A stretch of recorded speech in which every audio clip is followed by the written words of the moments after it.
La parole de Dieu déclare que tu crois que Dieu existe, tu fais bien, les démons le croient aussi et tremblent. Lorsque je méditais ce verset, c'est un verset qui m'a posé beaucoup de challenges pendant longtemps, parce que j'essayais vraiment de faire le parallèle, de comprendre. Et il y a quelque temps, alors que je méditais ce verset, il m'a frappé. En fait, ici, on parle de la révélation profonde qu'on a réellement de Dieu, du Créateur. Tu crois que Dieu existe, et sans plus. Alors que les démons, eux, ils savent, ils croient que Dieu existe et ils ont une sainte crainte de Dieu.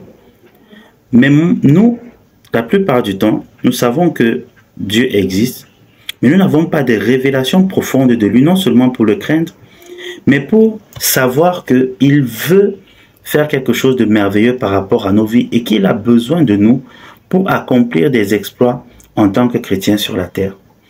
Il est important en ces temps de la fin d'entrer dans des révélations profondes de Dieu, que nous le cherchons réellement en profondeur pour voir les choses changer, non seulement dans nos nations, dans nos églises, dans nos familles, dans nos sphères d'influence. Parce que le niveau d'adversité qui prévaut dans l'atmosphère en ce moment, mes chers amis, c'est un tel niveau où juste aller à l'église le dimanche ne peut plus suffire. Ou alors aller de temps à autre à l'église, ça ne peut plus suffire. On doit entrer dans les profondeurs de la révélation de Dieu, de la recherche réellement d'une communion avec le Seigneur, pour pouvoir voir les choses bouger et les choses être totalement transformées dans nos vies. Alors, tu crois que Dieu existe?